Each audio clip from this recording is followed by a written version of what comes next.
안녕하세요. 저는 막 60대 후반이 된 이제 할머니 소리가 살짝 익숙해지려고 하는 한 여성입니다. 날씨가 아직 많이 춥죠. 제가 일하고 있는 사무실에서 따뜻한 목과차 한 잔을 우려 마시며 다른 분들의 사연을 듣다가 문득 제 이야기를 해보고 싶어 이렇게 사연을 풀어내 봅니다. 하나뿐인 아들을 잃고 구박을 받았던 이야기인데요. 용기 내어 작성하는 만큼 끝까지 들어주신다면 좋겠습니다. 저는 보수적인 촌동네에서 자라 중학교까지 학업을 마치고 옆 동네에 살던 남편과 중매로 혼사를 맺었습니다. 그리고는 인근 도시에서 신접살림을 차렸죠. 아무래도 둘 다 배운 것이 없다 보니까 저는 집에서 살림을 하고 남편은 개인 택시를 했는데요. 그럭저럭 근근히 먹고 살 정도는 되었습니다. 비록 형편은 빠듯했지만 나름 성격이 잘 맞고 금술이 좋아서 일남일녀의 자식을 두었었죠. 아이들은 다행히도 구김살 없이 씩씩하게 잘 커주었습니다. 특히 아들 녀석은 어찌나 어릴 때부터 밝고 까불던지온 동네 남자애들을 몰고 다니며 대장 노릇을 할 정도로 사교성이 좋고 서글서글한 성격이었습니다. 못 배운 부모를 둔 것이 미안해서 저희 부부는 자식들만은 교육을 시키기 위해서 노력했습니다. 아무것도 모르지만 물어 잘 가르친다는 학원도 보내고 성적이 부족하면 공부 잘하는 옆집 아이에게 부탁해서 우리 자식들을 가르쳐달라고 시키고요. 그렇게 큰딸은 초등학교 교사가 되고 싶다기에 교대로 진학을 시키고 둘째인 아들은 엔지니어가 되고 싶다고 하여 그쪽으로 공부를 시켰습니다.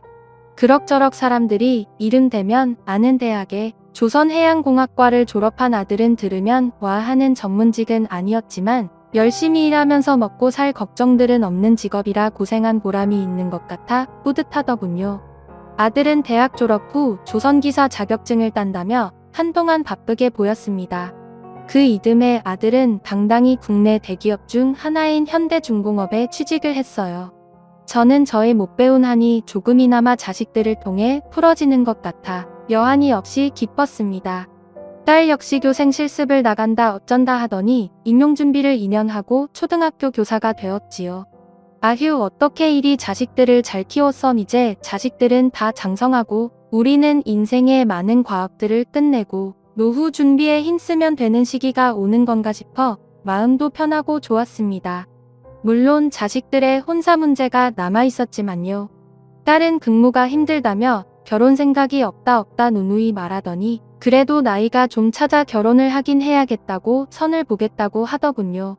직업이 교사라 선호 직업이다 보니 나름 괜찮은 조건의 남자들과 선을 계속 봤습니다. 딸아이가 인물도 나쁘지 않고 성격도 다정한 편이어서 고 7급 공무원을 하는 총각과 선을 보고 몇 번 더 만나 연애를 하더니 결혼을 하겠다고 했습니다. 그렇게 장녀인 큰딸의 혼사를 정신없이 치르고 이제 아들만 장가 보내면 되겠다 싶어 우리는 참한 아가씨 어디 없나 하면서 눈에 불을 켜고 찾아다녔죠. 회사를 다니는 아들은 아침과 저녁에만 볼 수 있었는데요. 저는 아들을 볼 때마다 이제 내 나이도 있는데 그만 놀고 장가 가야 되지 않겠냐며 계속 이야기를 했습니다. 아들은 처음에는 알겠다고 하더니 나중에는 짜증을 내더군요. 아, 엄마 진짜 결혼 얘기 좀 그만해요. 요즘은 남자도 결혼해서 평생 처자식한테 돈 쏟아붓고 사는 거 별로라고요. 저는 진짜 괜찮은 사람 아니면 안 하고 싶어요. 아니, 그래도 결혼을 해야지.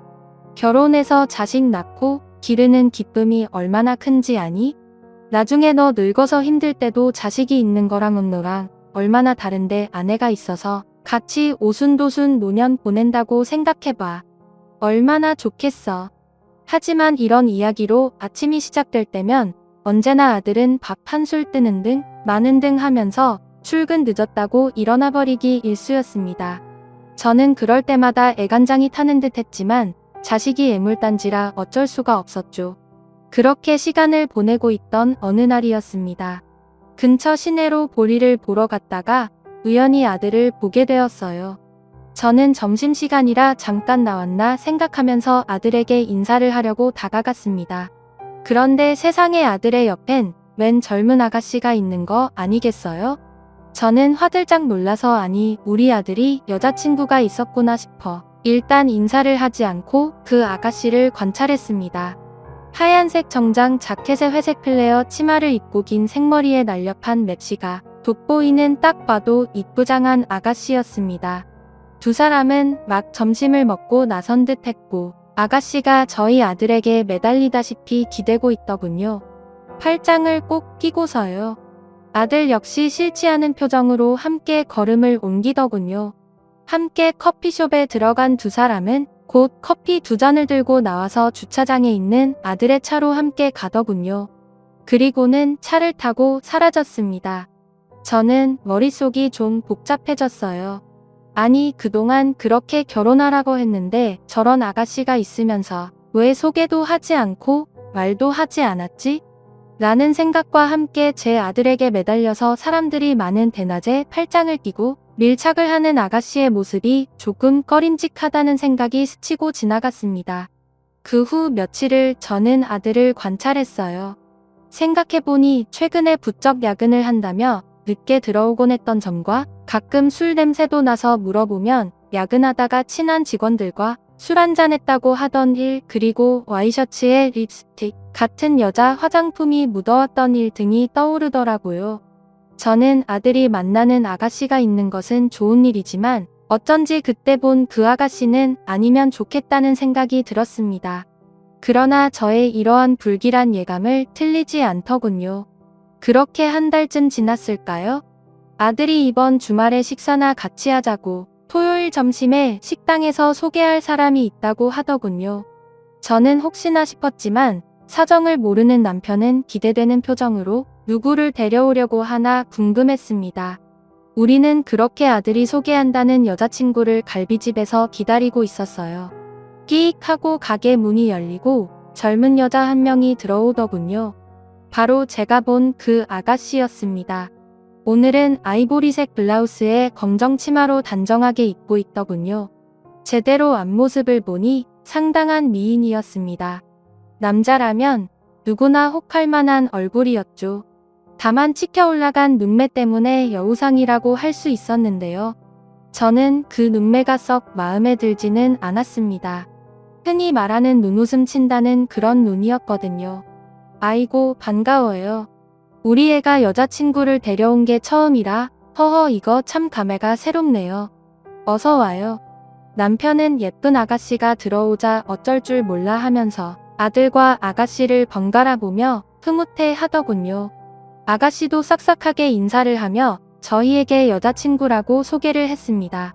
저는 뭔가 설명할 수는 없지만 계속 껄끄러운 기분과 내키지 않는 기분이 들었어요. 그래도 큰 이유도 없는데 자리를 박차고 나갈 수는 없어서 어찌저찌 식사를 하고 있었죠.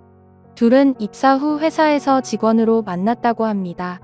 아가씨는 제 아들과는 달리 계약직으로 사무직을 보는 격리라고 했고 2년째 대학을 나왔다고 하더군요. 나이는 제 아들보다 4살이 어렸습니다. 둘 다 들어온 지 얼마 안 되다 보니 같은 신입끼리 오며 가며 이야기도 나누고 회식도 하고 하면서 동지의식으로 친해졌다고 하는데 이렇게 되었다가 만난 지 6개월 가까이 된다고 했습니다. 아직 6개월밖에 안 되었다니 오래된 사이는 아닌 것 같아 은근히 마음이 놓이더라고요. 근데 이어진 아들의 말은 그야말로 청천벽력이었습니다. 아들이 오늘 이렇게 소개하는 것은 이 친구와 결혼을 하고 싶어서라고 폭탄 선언을 하는 것이었어요. 뭐? 결혼? 네. 엄마, 아빠 나이도 찼고 전 이 사람이랑 가정 꾸리며 살고 싶어요. 엄마도 결혼 노래 부르셨잖아요. 소원 성취하셨네요. 아들은 싱글벙글하며 저를 놀리는데 저는 많이 놀랐지만 일단 그 자리에서는 표정을 드러내지 않으려고 애쓰며 아가씨의 사정이나 상황에 대해서 이것저것 물어봤습니다. 들어보니 집안 형편은 저희 집보다 더 쪼들리는 집인 것 같았어요. 그래도 우리는 아들 내 전세금이라도 해줄 돈이 있었지만 결혼 준비를 하게 되어도 아가씨는 자신이 모은 돈 300만 원 말고는 아무것도 해올 형편이 안 된다고 했으니까요. 모은 돈이 300만 원이라니. 아무리 월급이 적어도 그렇지 어째 저렇게밖에 돈을 못 모았을까? 혹시 사치라도 있는 건 아닌가 싶어 한숨이 흘러나올 것 같았습니다. 그런데 제 표정을 알아챘는지 제가 돈은 없지만 그래도 결혼하면 내조 잘하고 아이 잘 키우면서 잘 살아볼게요. 허락해주세요. 어머님 게다가 아가씨는 아직 학교를 다니고 있는 동생도 2명이나 있다고 했습니다. 허나 제가 돈은 없지만 결혼하면 부모님 잘 모시겠다고 잘 부탁드린다고 하더라고요.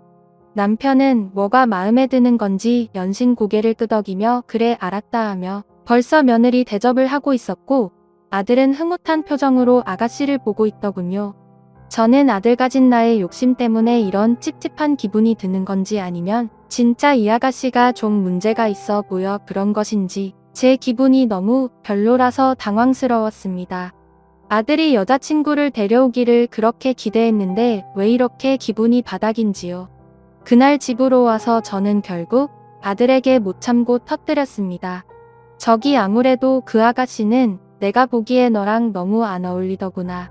너 처자식한테 돈 퍼붓는 거 싫다며 그거 다 감당할 수 있겠니? 엄마는 마음에 안 든다. 그냥 잘 헤어지고 다른 사람이랑 선을 좀 보면 어때 엄마가 참한 아가씨로 한번 알아볼게. 마침 엄마 친구 중에 너 중매 서주겠다고 한 사람이 있었어. 그래 엄마가 오늘 그 아줌마한테 전화해 볼게. 엄마 아니 그게 무슨 말이야. 오늘 밥까지 다 잘 먹고 와서 이제 와서 무슨 파혼하라고? 아들이 버럭 소리를 질렀어요. 그렇게 크게 저에게 소리를 지른 건 처음이었던지라 남편도 당황했어요. 내 결론은 그날 아들과 크게 싸우고 말았습니다. 아들은 결혼하기로 약속을 다 했는데 무슨 소리냐고. 그 사람이 식사 자리에서 실례를 한 것도 없고 우리도 잘 사는 형편도 아닌데 왜 한 번 보고 사람을 안 좋게 생각하느냐고. 얼굴이 시뻘개져서 그 아가씨 편을 들더군요. 저는 그렇게 여자를 싸고 도는 아들의 모습을 보니 키워준 애미도 없구나 싶어 기가 막혔습니다. 이래서 아들은 잘 키워봤자 나중에 뺏긴다고 하는 건가 그런 생각도 들었죠. 한번 꽂히자 아들은 불도저처럼 결혼을 미고 나가더라고요. 제가 서러워서 이 얘기를 큰딸에게 하자 큰딸도 찾아와 아들을 말렸습니다. 그럼 결혼을 좀 미루는 게 어때 조금만. 엄마도 어쨌든 며느리 드리는 거니까 생각해볼 시간은 필요할 거 아니야. 아무리 너네 둘이 좋아하는 게 결혼이라고 해도 널 키워준 엄마 입장도 있는 건데요. 누나는 왜 내 결혼에 감나라 배나라야. 그만해. 아 좀 둘 다. 정말 두 사람 때문에 내가 요즘 받지 않아도 될 스트레스 얼마나 받는지 모르겠어? 엄마도 누나도 그 사람에 대해서 뭘 안다고. 평생 착하기만 한 아들인 줄 알았는데 이렇게 결혼을 두고 저와 대치하게 될 날이 올 줄은 꿈에도 몰랐습니다. 하지만 아들은 엄마인 저와 누나인 큰딸이 걱정스러운 이야기를 해도 들은 척도 하지 않고 너무 사서 앞날 걱정할 필요 없다고 두고 보라고 누구보다 착하고 야무진 여자니까 나와 오래오래 행복하게 살 거라고 장담을 하더군요. 나중에 나한테 미안하다고 하지나 말어. 저는 그렇게 한두 달 아들을 따라다니며 말렸지만 결혼을 그대로 진행되어 갔습니다.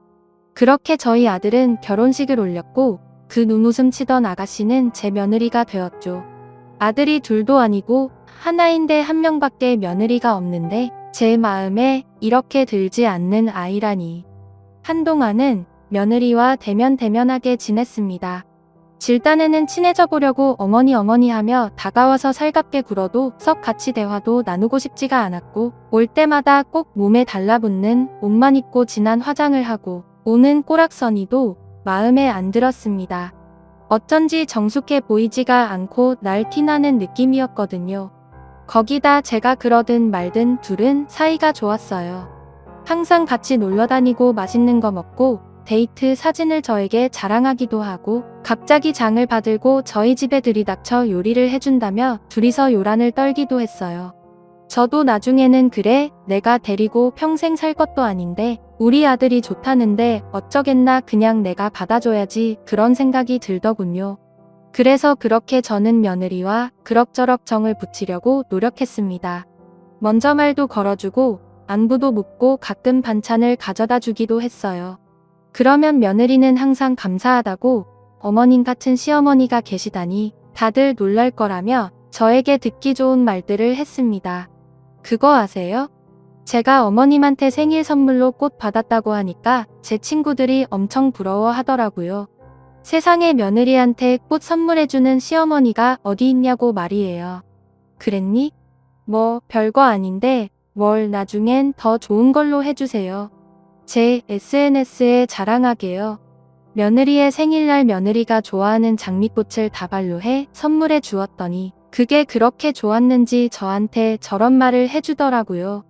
뒤에 조금 진심 어린 눈빛으로 더 좋은 거 해달란 말이 가시처럼 걸리긴 했지만 별뜻 아니겠지 싶어 넘겼습니다.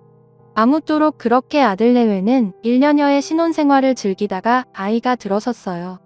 이미 딸이 아기를 낳아서 키우고 있던 중이었는데 그래도 친손주여서 저는 조금 더 기뻤습니다.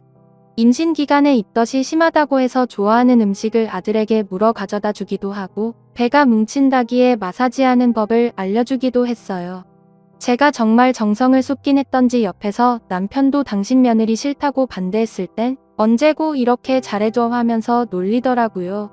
아들도 무척 고마워했고요.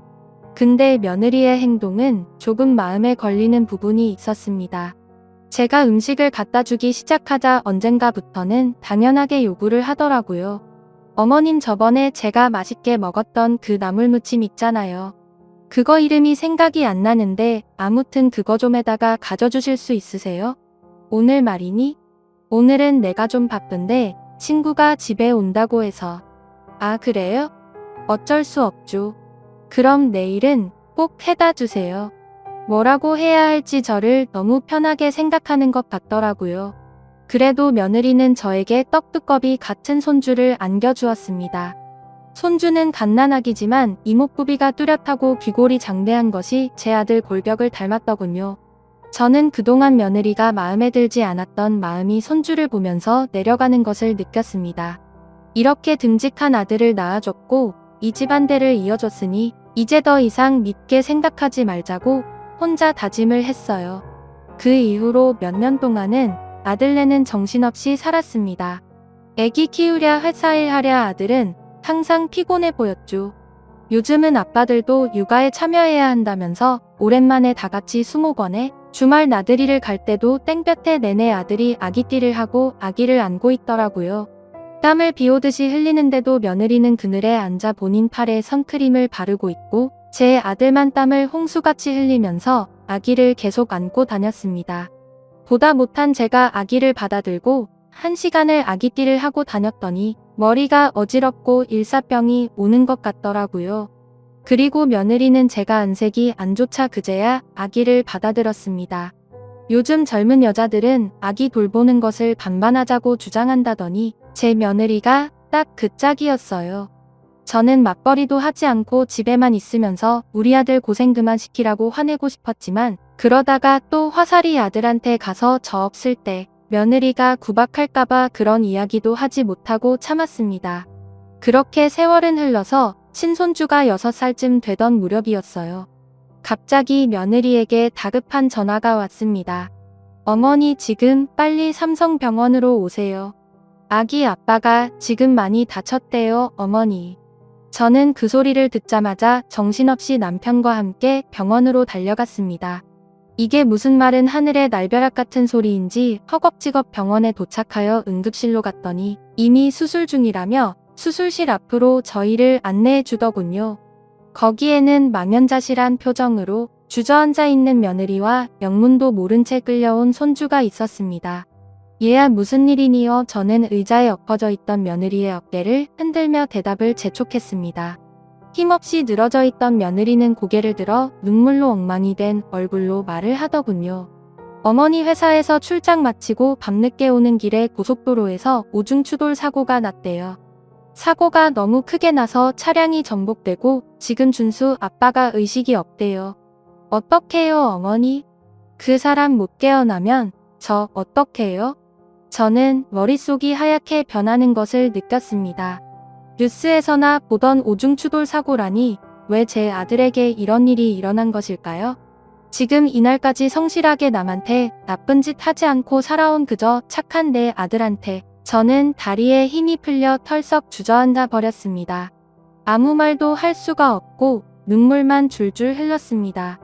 이상하게도 아들이 태어났던 순간 첫 옹알이를 하며 내 품에 안기던 그 따뜻한 느낌과 또 아들이 유치원에 가던 날과 중학교, 고등학교를 거쳐 군대에 간다고 늠름하게 말하던 날 등 아들과 함께한 시간들이 파노라마처럼 쫙 펼쳐지면서 눈물이 계속 샘솟아 났습니다.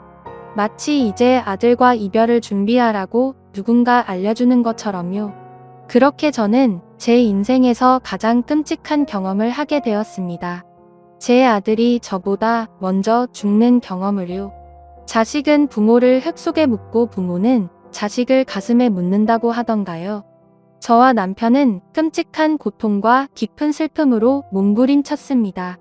아들이 수술 중 사망했다고 말하는 의사 선생님의 목소리도 잘 들리지 않고 그 순간에 제가 무엇을 했는지 어떤 정신으로 어떻게 서 있었는지 지금 와서 생각해보면 아무것도 제대로 떠오르지 않아요. 마치 남의 일을 보는 것처럼 계속 실신했다가 깨어나고 또 실신했다가 깨어나는 것을 반복했습니다.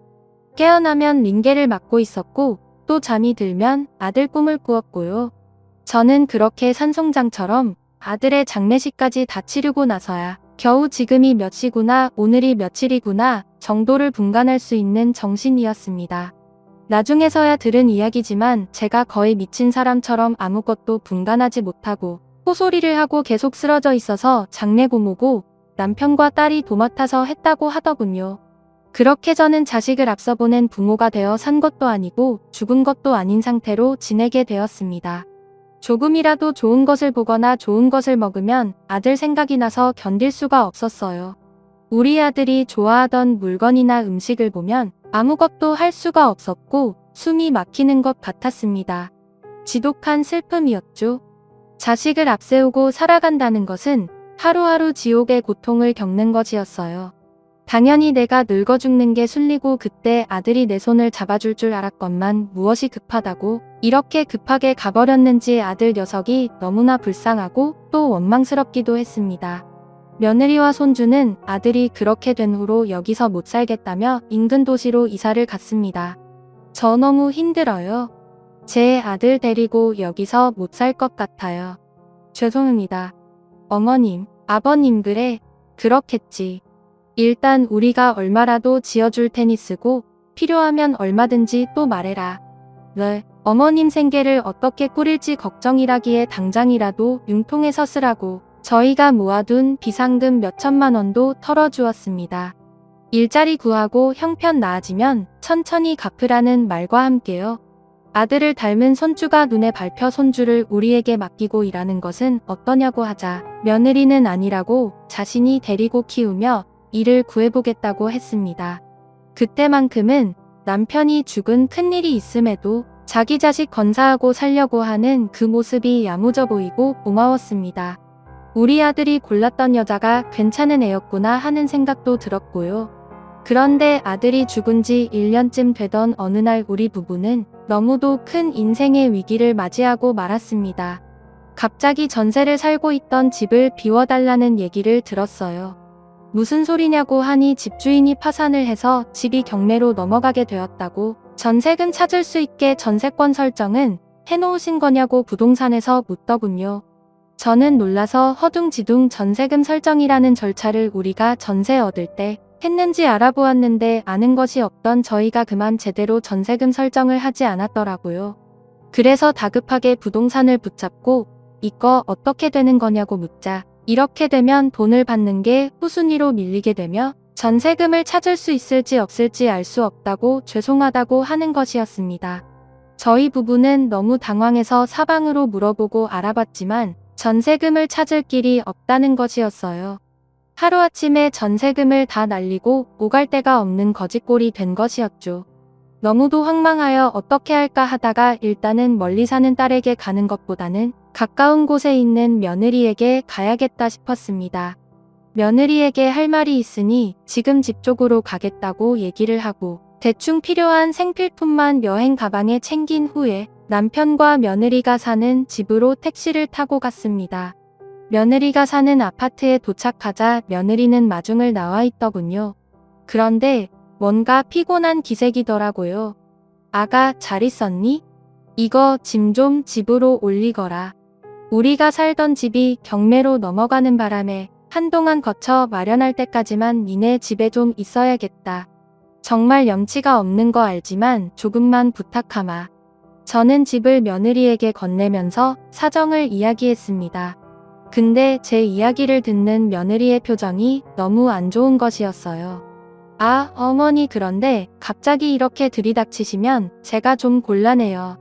아니, 계속 있겠다는 게 아니고 지금 상황이 우리가 있을 거 마련할 때까지만 좀 있게 해다오. 노인네 둘이서 어디를 가겠니? 갑자기 집을 비워달라는데 한 달만 있게 해주면 알아서 거쳐 마련해서 나가마. 서울에 있는 너네 신혼에 가도 되고 부탁 좀 하마. 저는 재차 부탁조로 사정을 말하며 며느리에게 이야기했죠. 며느리는 계속 표정을 풀지 않으면서 말하더군요. 어머니 솔직히 말해서 이제 제가 어머니라고 부르는 게 맞는지 모르겠는데요. 이렇게 갑자기 들이닥치시면 곤란해요.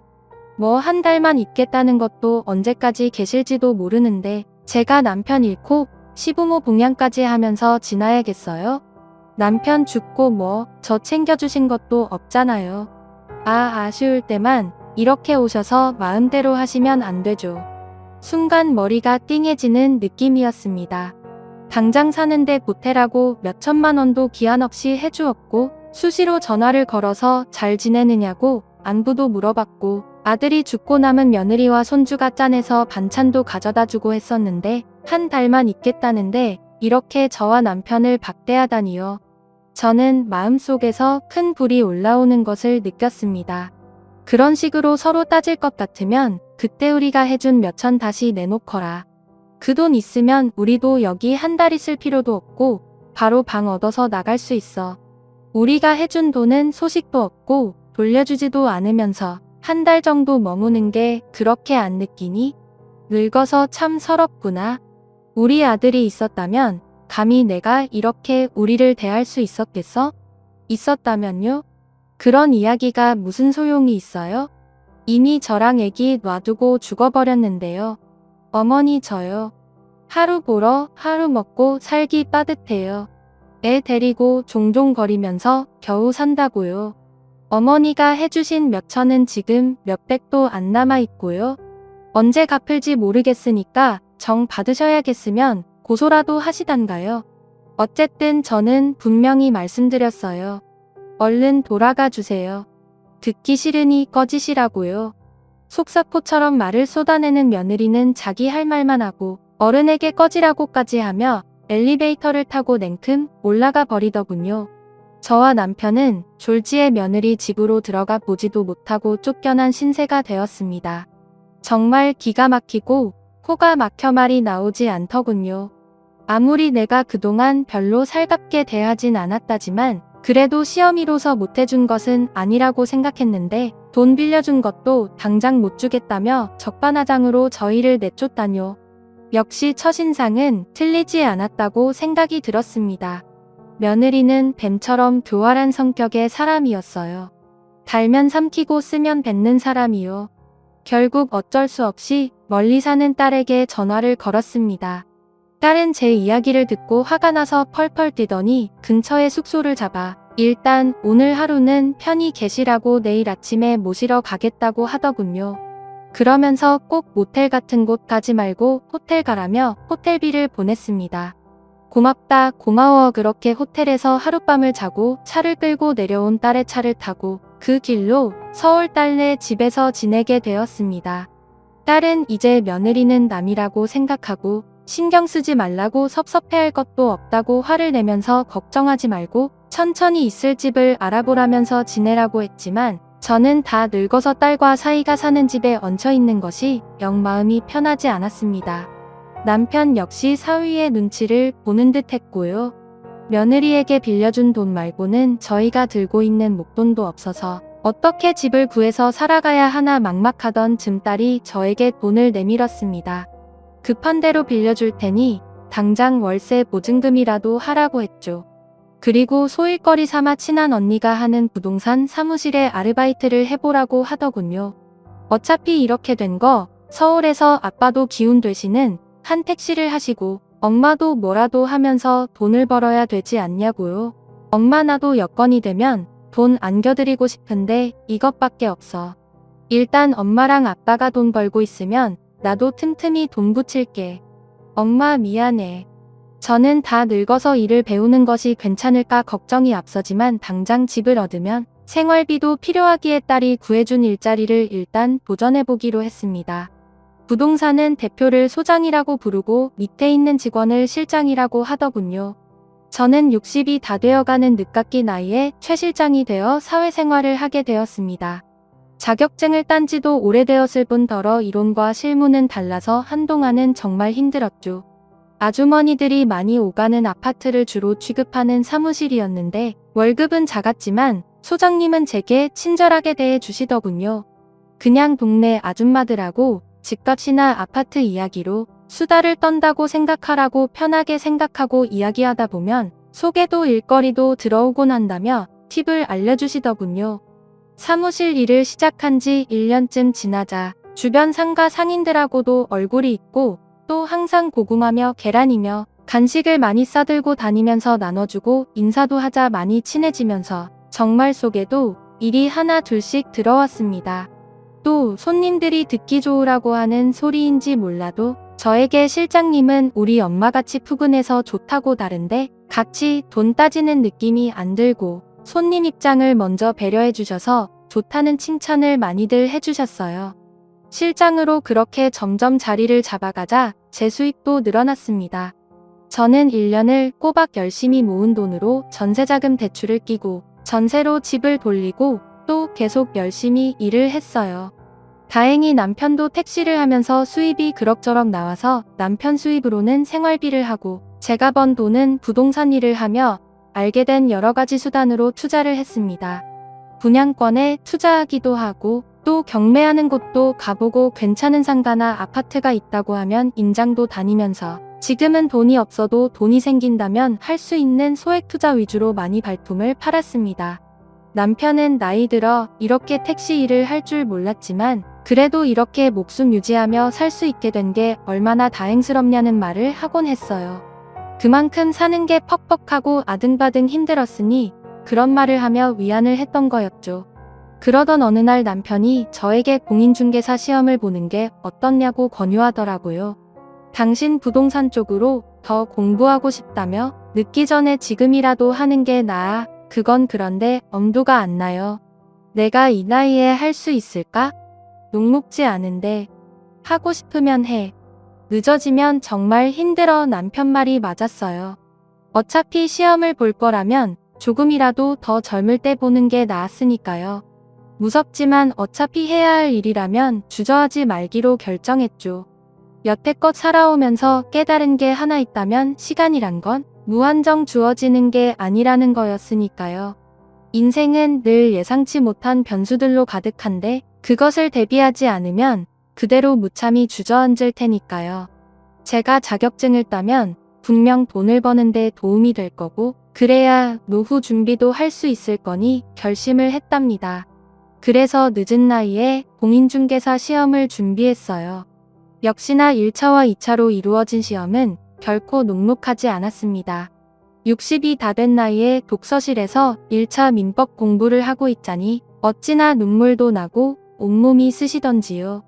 그래도 저는 이 시험이 내 인생의 마지막 시험일 수도 있다. 최선을 다하자는 각오로 시험 공부를 했습니다. 당신 대견해. 오늘 힘들었지? 남편이 가끔 고생한다며 제 어깨를 주물러주고 의지가 된 턱에 그래도 하루하루 버텨나갔던 것 같아요. 그리고 그렇게 3년 만의 고생 끝에 겨우 턱걸이 점수로 자격증을 취직했어요. 정말 인간 승리가 아닐 수 없었죠. 여보, 정말 꿈만 같아요. 수고했어. 정말 그날 남편과 조촐하게 축하 파티를 했는데 얼마나 기분이 좋았는지 모릅니다. 그리고 오랜만에 조용한 분위기에서 남편과 아들 이야기를 이어가게 되었어요. 가슴에 한으로 남은 내 아들 그리고 내 손주 그날 사진을 붙들고 얼마나 울었는지 몰라요. 며느리는 그렇게 저희를 내쫓은 후 단 한 번도 연락하지 않았습니다. 사실 제가 손주가 너무 보고 싶어서 연락한 적이 있었어요. 사진 한 장이라도 보내달라는 부탁이었는데 며느린 그 말에 코웃음을 치며 이러더군요. 어머님, 아니, 아줌마 정말 끝까지 이러실 거예요? 제 아들이에요. 아줌마 손주가 아니고요. 더 이상 저희 사는 거에 관심 끄세요. 도와달라고 하지도 마시고요. 저 자선사업가 아니에요. 제 아들 먹여 살리기도 바쁘다고요. 아, 진짜 거지 같은 노인네가. 그 말만 남기곤 전화를 회회회 끊어버렸습니다. 그 전에 번호 바꿀 거라는 말도 덧붙이면서 말입니다. 아마도 저희가 자기한테 또 도움을 요청하려 전화했다고 생각한 모양이었어요. 아무리 그래도 그렇지. 어떻게 한때 시부모였던 저희를 길거리에 있는 거지도 못하게 취급을 하는 건지 도통 이해할 수가 없었습니다. 남편한테는 차마 가슴 아파할까 말도 못하겠더라고요. 그 후 전 손주도 그냥 가슴에 품고 일에만 매진했어요. 그리고 몇 년간 일하면서 모은 몇 천으로 약간 외곽지의 상가를 경매로 저렴하게 낙찰받았습니다. 그런데 우리가 그 상가를 사고 쇠를 준 지 2년 만에 서울의 유명 대학이 그쪽에다가 캠퍼스를 짓기로 확정이 되면서 상가의 가격이 엄청 뛰기 시작했습니다. 바로 대학 인근의 상가가 되어버렸기 때문이죠. 저는 기왕 이렇게 된 거 이 상가에 내가 부동산을 차려야겠다는 생각이 들었습니다. 대학가이기 때문에 원룸을 찾는 수요도 있을 것이고 그동안 실장 일을 하면서 노하우도 제법 쌓였기 때문이죠. 그렇게 제 생애 최초로 대표라는 직함을 달고 젊은 실장을 뽑았습니다. 실장은 요즘에는 블로그를 통해서 홍보를 해야 한다면서 자신이 그 관리를 해보겠다며 매일 온라인 게시글을 올리고 여기저기 온라인으로 홍보를 하더군요. 저는 처음에 발로 뛰지 않고 저런 곳에 글을 쓴다고 뭐가 되겠나 싶었는데 웬걸 저는 진짜 옛날 사람이었더라고요. 저희 부동산은 실장의 아이디어로 아주 빠르게 블로그 관리를 시작했는데 저희 블로그를 누가 대학교 사이트에 올리면서 학생들의 연락이 빗발치기 시작했습니다. 제가 학생들 원룸을 얻어주고 지방에서 부모님들이 올라와 걱정하시는 것을 보면서 죽은 아들 생각도 나고 해서 수수료도 늦게 받기도 하고 사정 봐서 깎아드리기도 했던 것들이 학생들끼리 소문이 돌았다나 봐요. 그래서 저희 부동산이 일명 해자 부동산이라며 인근에서 소문이 났다고 하더라고요. 저는 해자? 그 김해자 말이야? 했더니 실장이 웃으며 편의점에 팔던 김해자 도시락이 가격에 비해 풍성해서 그 후로 젊은 친구들이 가격이 저렴하고 서비스가 좋은 곳을 그렇게 부른다고 하더라고요. 참 재미있는 표현이죠. 그렇게 저는 부동산이 대박이 나서 아파트도 사고 주식도 하면서 자산을 차곡차곡 불리기 시작했습니다. 이제 더 이상 월세니 전세니 그런 것들을 걱정할 게 아니었죠. 저는 부동산으로 큰 자산을 모은 부자가 되었습니다. 저는 곧 70을 바라보는 나이에도 인생이 이렇게 크게 바뀔 수 있다는 것이 참 신기했습니다.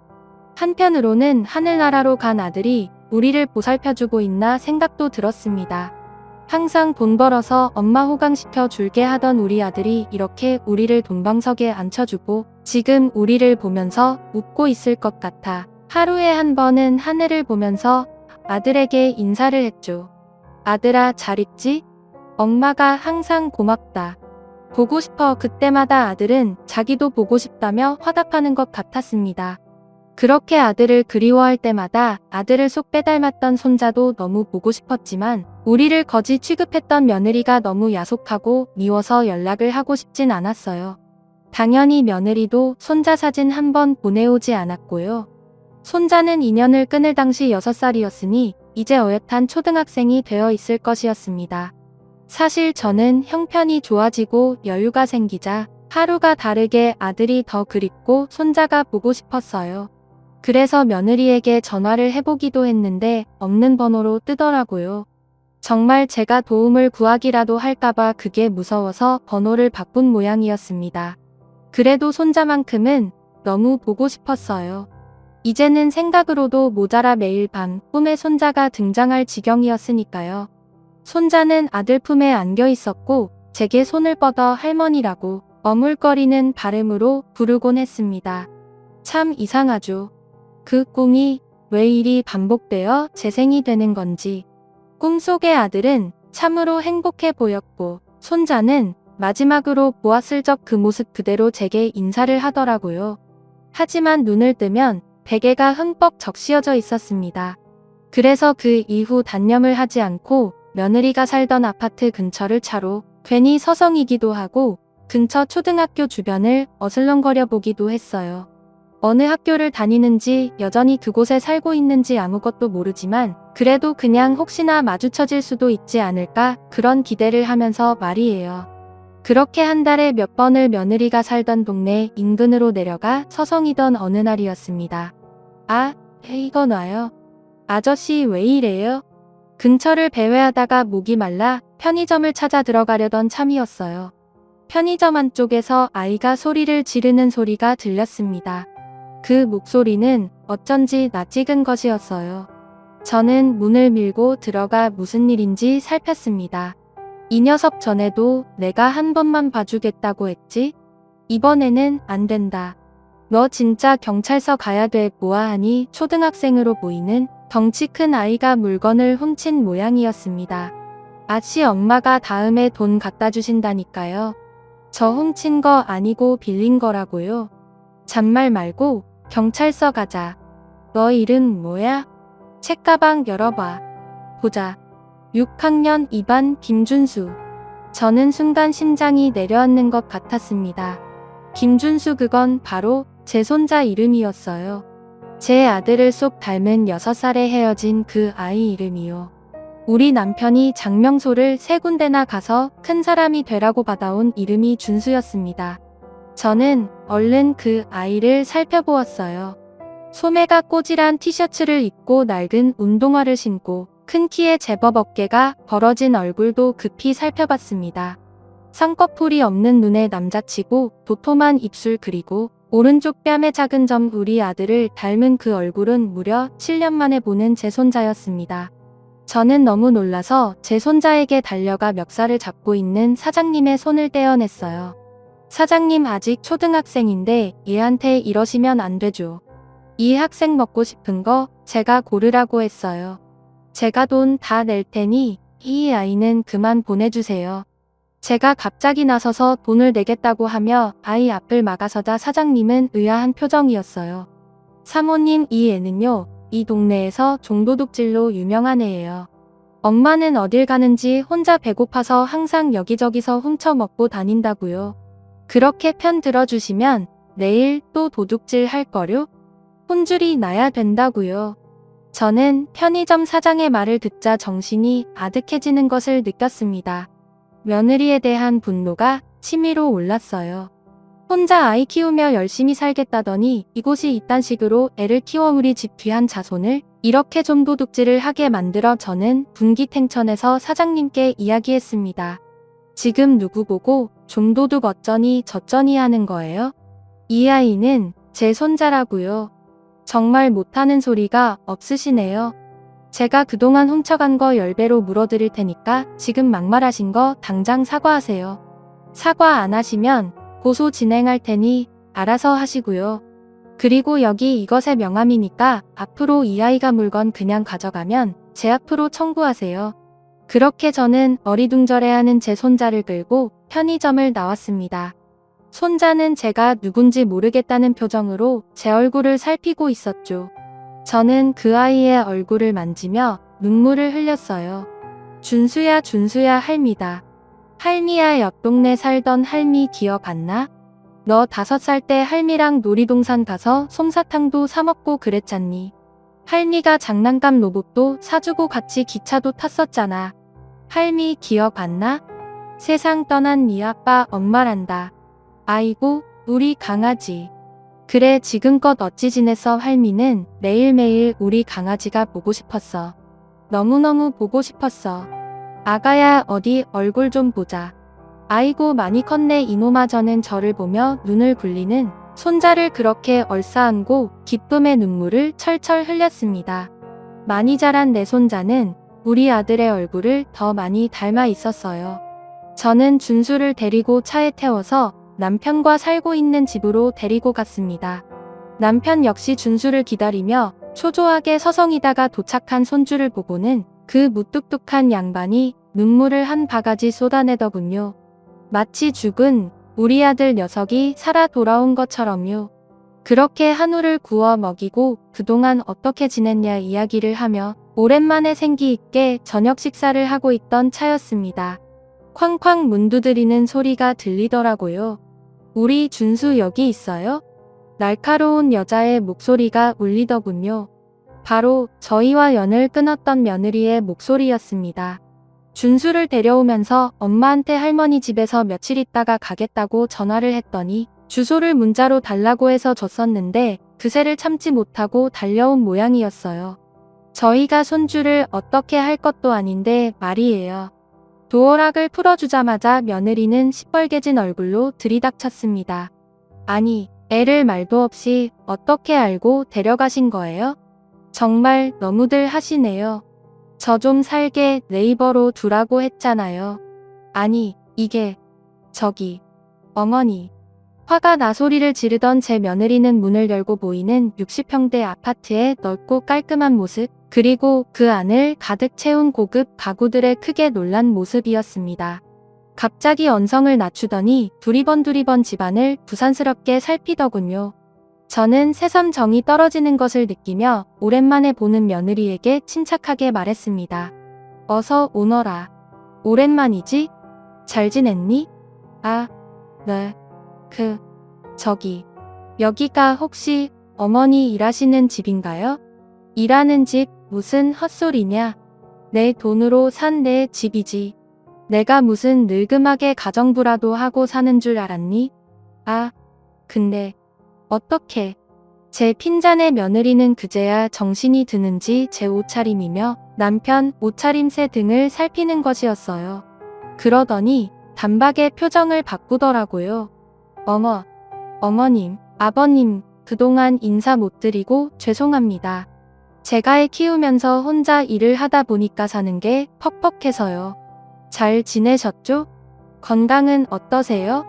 먼저 연락을 드렸어야 했는데 제가 폰번호도 바뀌고 헷가지고. 죄송해요. 너무 뵙고 싶었어요. 순간 토할 것 같이 속이 역겨웠지만 저는 애써 웃으며 말했습니다. 아가, 마음에 없는 소리 안 해도 된다. 마침 왔으니 잘 됐구나. 우리 준수를 그동안 아주 훌륭하게 잘 키웠더구나. 우리 손주가 동네에서 아주 유명하던데 내가 그동안 잘 키웠으니 이제 내가 좀 걷어볼까 하는데 내 생각은 어떠니? 뭐라고요? 어머님이 왜 제 아들을?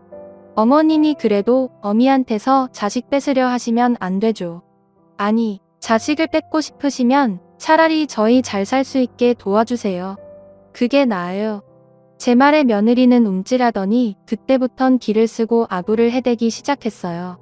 사느라 바빠서 그랬던 것이지 그냥 동네 장난꾸러기인데 그런 것이라고. 제가 잘 챙기고 있었다고 이제 와서 부모님께서 돌보시기는 힘드시지 않겠냐고. 아이도 엄마랑 있는 것이 낫다는 등 계속 횡설수설하며 억지 웃음을 짓고 땅을 뻘뻘 흘리는 것이었습니다. 그야말로 혼자 원맨쇼였죠. 그러면서 생활비 명목으로 돈을 요구하는데 기가 찼습니다. 며느라, 한때 정을 생각해서 내가 마지막으로 말 한마디만 하마. 손주에 관한 모든 권리를 우리한테 넘기고 넌 뒤로 물러서라. 이제 우리가 우리 핏줄 건사하고 번듯하게 교육시키고 대학도 보낼 테니까 그렇게 알아. 하늘에 있는 아들도 그걸 바랄 거다. 안 돼요. 어머니, 말도 안 되는 소리 하지 마세요. 그이가 왜 그걸 바라겠어요? 아들 데려가는 건 안 돼요. 절대. 차라리 돈을 내놓으시라니까요. 며느리의 달라는 말은 내놓으란 말로 바뀌었어요. 그리고 저는 그 말에 속이 다시금 부글부글 끓는 게 느껴졌습니다. 사실 저는 며느리가 오기 전 손주한테 들은 것들이 있었습니다. 며느리가 얼마나 아이를 방치했는지 글쎄 손주가 울먹이면서 이런 말을 하는 것이었어요. 엄마한테 남자가 한 명 있는데 그 남자랑 놀다 오느라 자기는 밥도 안 챙겨주고 그냥 나간다는 것이었습니다. 자기한테는 관심이 하나도 없고 배고프면 계란 후라이 하나 구워주고 나가는데 어떤 날은 쫄쫄 굶어 기력 없이 누워있던 날도 있었답니다. 세상에 그 말을 듣고 얼마나 기가 막히던지 경을 칠 노릇이었습니다. 그래서 제가 남편에게 손주를 데리고 방에 들어가 있으라고 한 다음 며느리만 나오게 해 카페로 향했습니다. 그 점들을 들먹이며 그대로 말하자 며느린 말을 잊지 못하더라고요. 내가 남자랑 놀아나느라 애는 방치해 두고 싸돌아다녔다는데 내가 애한테 들은 소리가 있는데 이제 와서 엄마 노릇이 하고 싶니? 어머니 그건 어머니라고 부르지 말라 하지 않았어? 아줌마라고 했잖니? 그거 다 잊은 거야? 고대 까먹은 거야? 널 보면 내가 인간이 얼마나 무서운 존재인지 새삼스레 다시 알게 된다. 좋은 말로 할 때 내 손주 포기해라. 넌 그냥 네 하던 대로 자유롭게 살아. 며느리는 크게 충격을 받은 듯한 모습이었어요. 저는 좋게 말할 때 나가지 않으면 내가 가진 재력으로 평생 너를 괴롭히겠다고 조용히 물러나라고 한 번 더 말하면서 일어서려 했습니다. 근데 며느리가 갑자기 사람들 다 보는 앞에서 무릎을 꿇으며 울더라고요. 어머님 제가 그때 사는 게 급해서 너무 막막해서 그랬어요. 저희도 살기 어려우니까 그래서 그랬던 거예요. 어머님 노여움 푸시고 한 번만 저희 걷어주세요. 그 제가 만난다는 그 남자도 제가 마음이 너무 힘드니까 그래서 잠깐 만난 거지. 그 남자랑 평생 산다거나 그럴 생각 없어요. 정말이에요. 며느리는 지금 만나는 남자도 당장 정리를 하겠다며 저에게 울고불고 사정을 하는데 그 꼴도 보기가 싫었습니다. 그래서 저도 모르게 앞에 있던 물잔을 들어 며느리 얼굴에 부어버렸어요. 이제 내가 꺼질 차례야. 어서 꺼져. 며느린 물을 맞고서야 정신이 차려진 건지 아무 말 없이 흐느끼더라고요. 그 후로 저희 가족은 준수와 함께 즐겁게 지내고 있습니다. 준수는 가끔 엄마와 연락은 하는 모양이었지만 항상 남자친구가 생겼다가 사라지고 자신에게 신경 써주지 않는 엄마에게 그다지 정은 없는 모양이었어요. 다만 며느리가 아직도 준수를 핑계 삼아 저희 집 앞에 나타난다는 게 문제죠. 어머님 저 그 사람이랑 정리했어요. 확인이라도 시켜드릴까요? 보세요. 저 전화번호도 없고요. 이제 엄마 노릇 할 수 있어요. 어머니 저한테 물까지 퍼부으셨으면 할 만큼 하셨잖아요. 네. 당장 나가지 못해. 보다 못한 남편이 버럭 화를 내며 경찰을 부르겠다고 하자 꽁지 빠지게 도망가긴 했습니다. 하지만 며느리의 욕심은 아직도 채워지지 않은 모양이었어요. 도대체 어디까지 가야 그 욕심의 끝이 보이는 건지 저희 집에 붙어 살며 자기 하고 싶은 대로 살 욕심이 눈앞에 뻔히 보이는데 그게 추한 건지 더러운 건지도 모르고 하는 꼴이 이제는 불쌍히 여겨질 정도였습니다. 다행히 손주가 지금은 엄마에 대한 정이 크게 없어 저희가 며느리를 쫓아내도 아무 말도 안 하고 있지만 나중에 준수가 더 커서 저렇게 빌부터 동정을 구할까봐 걱정도 됩니다. 마음 약한 손주가 제 엄마를 받아주자고 사정하면 저도 그땐 어떻게 말을 해야 할지 어떤 선택을 해야 할지 장담할 수가 없거든요. 아무쪼록 그래도 저는 하늘나라로 떠난 아들 대신 아들을 쏙 빼닮은 손주 녀석을 보면서 하루하루 행복하게 지내고 있습니다. 오늘 하루를 귀하고 감사하게 생각하면서 말입니다. 아들도 하늘에서 좋아할 거라고 생각하니 행복함과 안도감이 함께 몰려오는 것 같습니다. 이 사연을 들으신 여러분 제 이야기 어떠셨나요? 늙은이의 한풀이 같은 이야기였지만 들어주셔서 참으로 고맙습니다. 그리고 제 고민에 대한 조언을 주신다면 참 감사할 것 같아요. 한 가지 더 말씀드리자면 예나 지금이나 결국 사람은 돈과 능력이 있어야 하는 것 같습니다. 제가 늦게 공부를 시작해 잘 될 수 있었던 것처럼 여러분도 올해 자신을 위한 계획을 하나쯤 세워보는 거 어떨까요? 항상 건강 조심하시고 언제 떠날지 모르는 가족들과 항상 좋은 이야기 나누면서 지내시길 바라겠습니다. 그럼 안녕히 계세요. 감사합니다.